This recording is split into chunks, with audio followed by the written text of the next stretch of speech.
Alright, this is my harvest of carrots.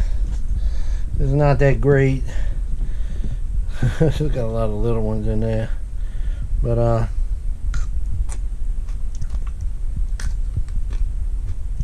even the little ones taste like carrots. So I got them cleaned up. And what I'm gonna do is probably just scrape the skin off of them and then chop them and dice them, and then whatever I get for jarring, I'm gonna jar a few cans of them. So these are the pathetic beets. I don't even know what I'm gonna do with that. Probably throw them away. Nothing happened with the beets. I did get to make salads with some of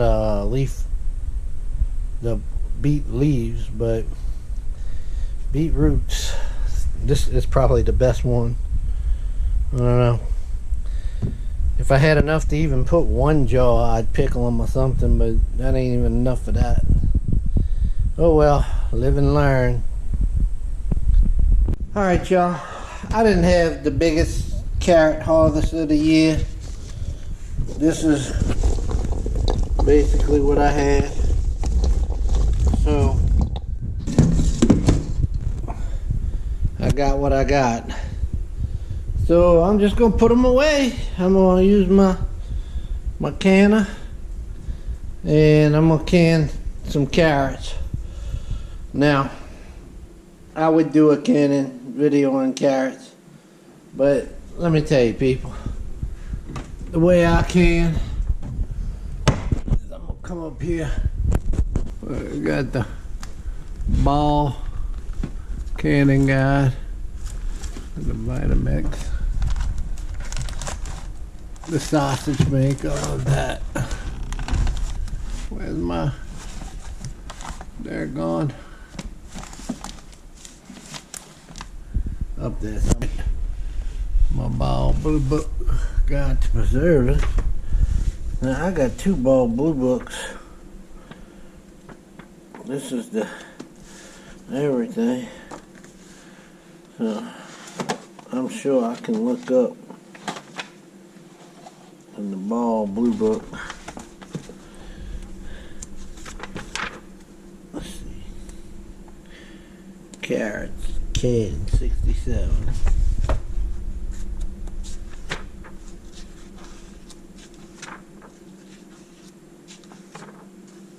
Carrots.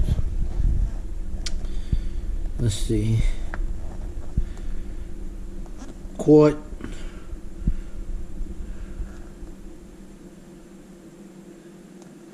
Don't want quarts, but processed pints, 25 minutes. Quarts, 30 minutes. 10 pounds of pressure.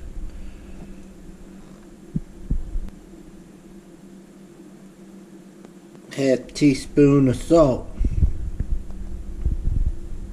in pint jars. 1 teaspoon in quarts. I'm gonna do pints. Later boiling water. Remove air bubble. Adjust 2-piece cap. Yeah. Process with pints for 20 minutes. 10 pounds of pressure. Where we at? So, one thing I do want to find though. There's my other blue book, preserving. Oh, there we go. That's what I was looking for. The All-American can of pressure cooker. This little book right here has a lot in it. And let's see. Carrots, page 38. I doubt it's any different, but the format's a little different always. Carrots, sliced and diced.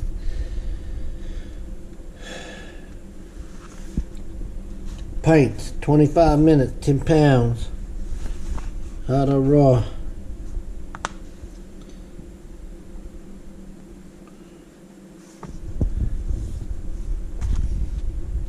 Add a 1 teaspoon of salt for quart jars if desired.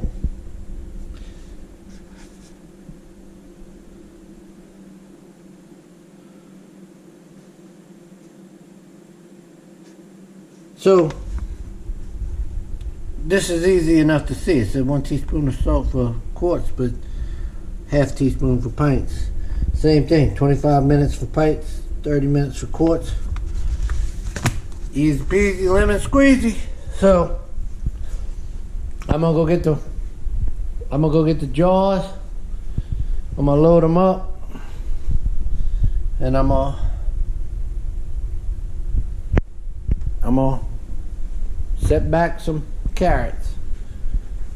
All right, yeah. That mostly look like that's 9 pints of carrots that I'm gonna set back.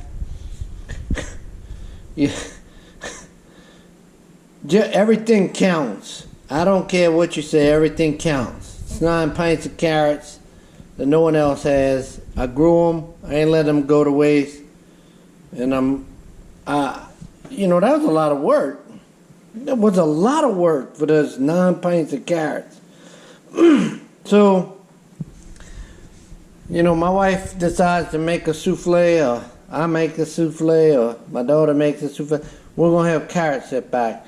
Maybe one day I actually grow enough English peas that we can actually have peas and carrots together from our own garden, because I got to quit eating them as they grow. And the stupid moles, God dog, those stupid moles keep eating my doggone peas. And they eating the corn now. Yeah, they eating everything. I need to find a way to kill them. I'm waiting for 4th of July. I'm about firecrackers and throw them down the holes, and I'm just going to enjoy that. That's just going to be pure fun. I'm okay.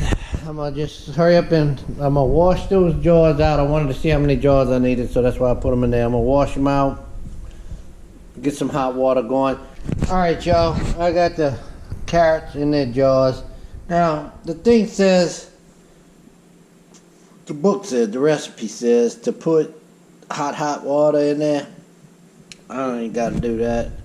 I'm going to put warm water in there.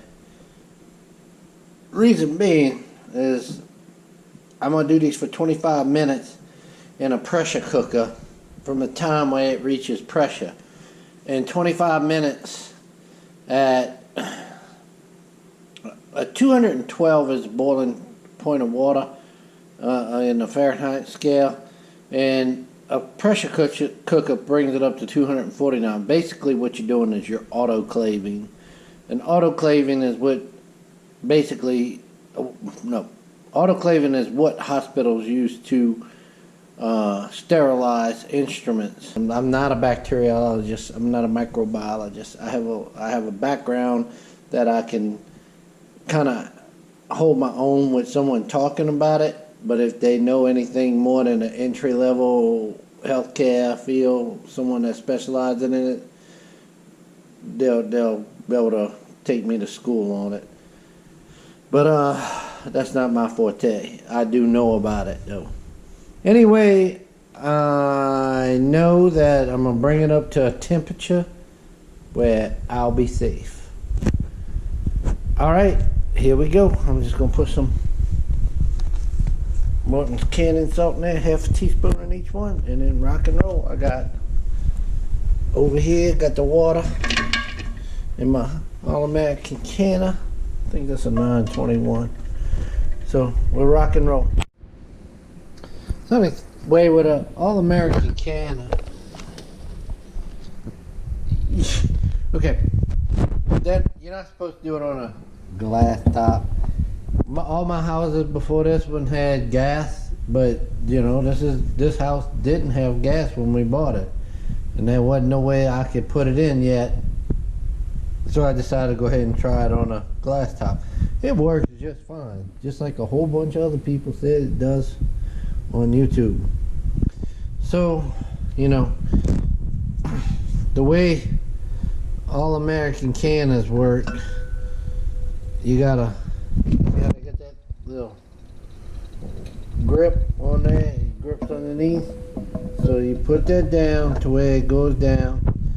And the big thing about an All-American canner, see how it rocks back and forth? It swivels on a bevel that it has. Now you can oil it every time, but you don't have to. But you turn that turn that to grab. And what happens is this arrow lines up with this little groove they put in there. Now the one thing you want to look at is about 3/8 of an inch on all sides, and that's about it. A little bit more on this side than on the other, so I'll push down with my hand on this one to bring this up just a hair, and there it is. That's all I'm gonna do. So the way the canner works is you take these lugs and you put them all around. That's why everybody's scared about a canner, because what you're doing is basically a pot of pressure. So you screw all of these down, and what I do is opposite, just like when you're putting your tires on. You do the opposite lugs, you do the opposite lugs on here till it gets tight. See, it's got a little tight tension in there. And I'm going to do this one too.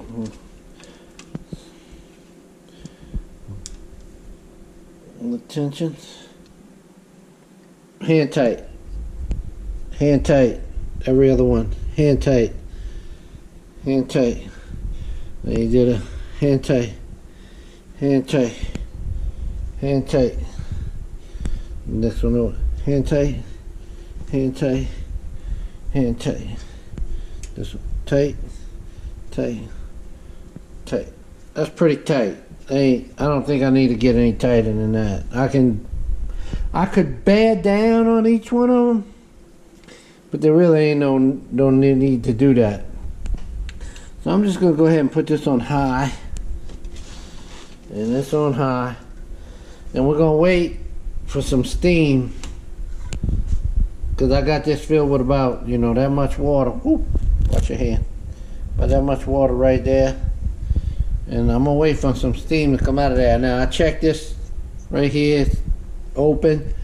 There's a safety pop right there. If that thing ever pops out of there, it means you got way more pressure than this can should have ever had. You know, blow out. Now one thing, this pressure gauge that I have on here, it always seems to me to get a little bit above the 10 pounds. This right here, it has a 10, it has a 5, and it has a 15. So if you want 10 pounds of pressure, you put it on that one. If you want 15 pounds of pressure, you put it on that one. If you want 5 pounds of pressure, you put it on that one. So we're gonna sea level, it's 10 pounds of pressure. I guess if you pressure canning underneath the ocean, you use 5. That's for Atlantis. You use 5 for Atlantis. You use 10 for Louisiana and up to the Mason-Dixon line. And then you use 15 if you're a Canadian or Alaskan or Eskimo. All the same thing to me. Because anyone that lives where the snow stays on the ground, basically all year long, you an Eskimo. So 15 for Eskimo, 10 for everybody else, and 5 for the good people of Atlantis. Alright, I'm gonna go ahead and put that on because it's bubbling out of there. Steam's coming out.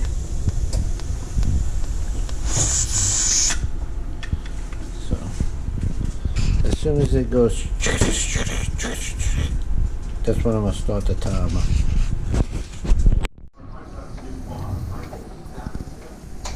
So you can see it going up. It's almost to 10. About 7 right now. Okay, that's the rattle. So what I'm going to do is back off on this. Because it's only supposed to do that like maybe 3 or 4 times a minute. You don't want it doing that the entire time. So I'm going to back off on the heat. And I'm now, from here, I'll put the timer on. And I'll put it on for 25 minutes. when we start it with the rattle. And at 25 minutes, I'll turn it off. It's actually at about 13 pounds of pressure. I don't know why this thing does that. It shouldn't be at that much. But I'm going to back it off. I backed it off quite a bit. I put it to get it at the temp I had on high. Now I brought it down to about the 4. So it'll start backing off. So there we go.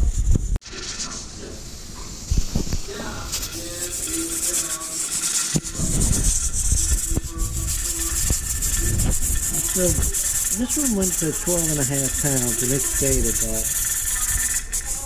So that's okay. Because it's always done that for me. It's always been a little bit above. I don't know why.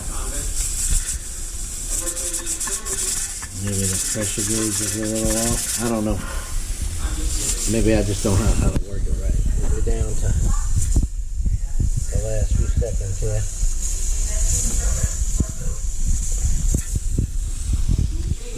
Go ahead and turn this off now.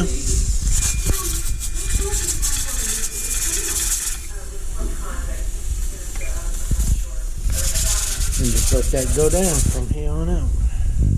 And it usually goes down pretty quick. Okay. Way in here it says 0. So it says 0. So but let me tell you, that's still warm.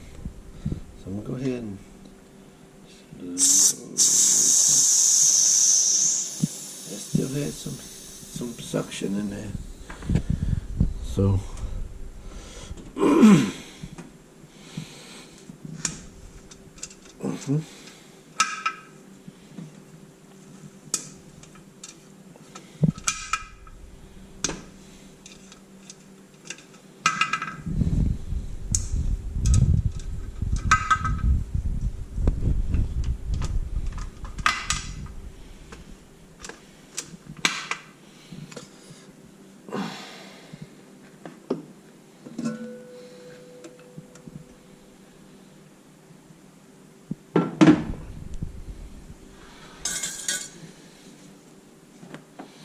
I'm just gonna put this out right there.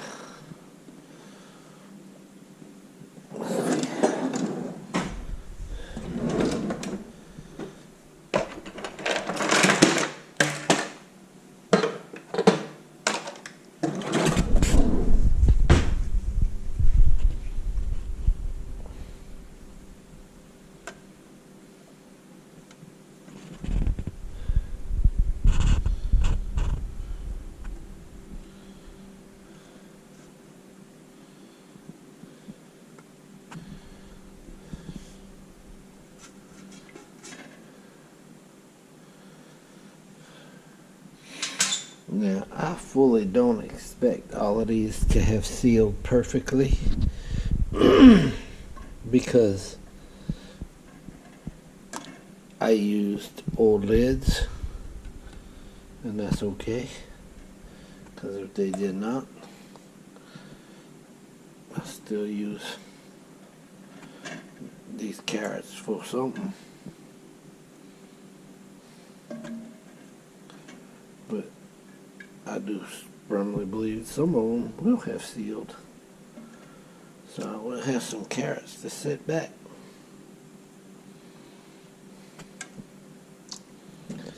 Look at this, you know?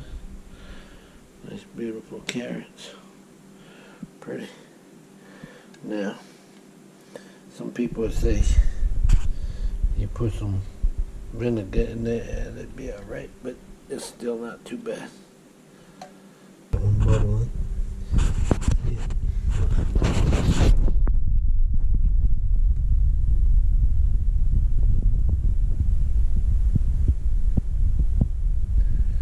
I think it's still boiling. So we will see how all these carrots come out tomorrow. Alright, these are them. 9 jars of carrots. I gotta wipe the jars off because they got a little water. not water stain, but just. But anyway, I mean, all of them sealed. All of them worked, even with those old, reused jar. Some of them didn't. This one's not. This one's not. This one looks. Oh, this. These three were new. The rest of them are used. So all good. But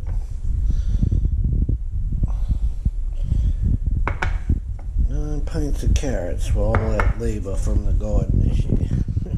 Hey, it's something. Set them back. I'll make more. I'd like to have a couple hundred jars of them, but we start at a point and then we end at another point. This is the start. Next year I know to plant more, and I know to plant a lot more. Okay.